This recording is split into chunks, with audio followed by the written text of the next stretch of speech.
Le décryptage écho avec vous et cette phrase prononcée par Bruno Le Maire, la France doit profiter de la croissance pour réformer. Le Mmh. ministre de l'économie l'a prononcé samedi. Profiter de la croissance et réformer, est-ce que ça va ensemble? Écoutez Nicolas, on va prendre au mot notre ministre de l'économie. Notez bien dans vos agendas, samedi 29 juillet 2017. Alors loin de moi l'idée de lancer un défi à Bruno Le Maire, mais l'opportunité est trop belle pour ne pas la souligner.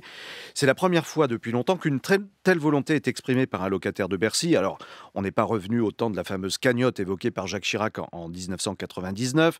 Le président de la République de l'époque avait reproché à son premier ministre de cohabitation, Lionel Jospin, d'entretenir un trésor caché au ministère des Finances. 2 ans de croissance qui auraient permis, selon Jacques Chirac, d'alimenter la fameuse cagnotte, qui en réalité n'a jamais existé. Aujourd'hui, nous en sommes même très très loin. Bon, revenons au point de départ. Pour profiter de la croissance, il faut qu'il y ait de la croissance. Alors, il y en a, l'INSEE l'a confirmé vendredi. PIB en hausse de 0,5% entre avril et juin. Troisième trimestre consécutif de progression grâce à des exportations en hausse de 3%, plus 0,3% pour la consommation des ménages. Il faut savoir que la consommation, c'est le premier pilier de l'économie française et que l'on doit essentiellement au niveau compétitif de l'euro par rapport au dollar, au taux d'intérêt très bas et puis à la baisse des prix de l'énergie sur le marché international. En gros, ce rythme permet d'envisager cette année une croissance d'1,6 à 1,7%, quelques dixièmes de points supplémentaires, mais c'est un grignotage très très précieux. Alors précieux, pour faire quoi? Pour réformer? Alors, on va mettre les chiffres en parallèle si vous le voulez bien, puisque je rappelle que le budget 2017 est construit sur une hypothèse de croissance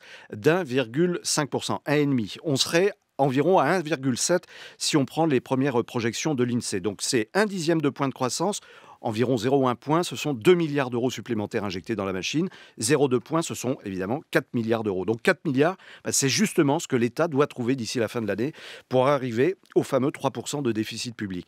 3 milliards ont déjà été rabotés entre la défense, certaines aides sociales, les APL, la diplomatie, la politique des territoires.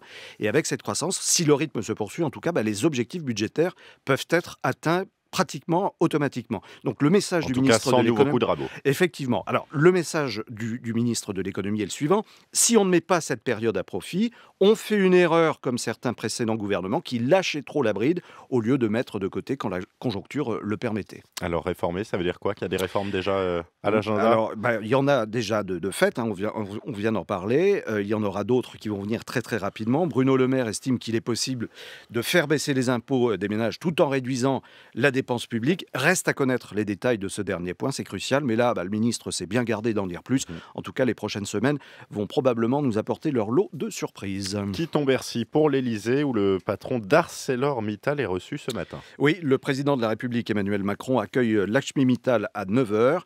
Vendredi, le groupe sidérurgique a annoncé plus de 90 millions d'euros d'investissement dans le Nord et en Moselle, notamment à Florange. La famille Benetton veut racheter les motos Ducati. Et oui, filiale de Volkswagen, Ducati est aujourd'hui valorisée 1,5 milliard d'euros. Ce projet de vente fait polémique au sein du groupe allemand, dont une partie du conseil de surveillance se dit opposée. Et puis dites 33 Emmanuel, c'est le chiffre Alors, du c'est jour. pas le médecin du jour, c'est 33 hectares précisément. La surface du vignoble, le château Trollon-Mondo, c'est le premier grand cru classé de Saint-Émilion. Il tombe dans l'escarcelle d'un assureur, en l'occurrence le réassureur Score, montant de la transaction non communiqué. Emmanuel Cuny pour le décryptage éco.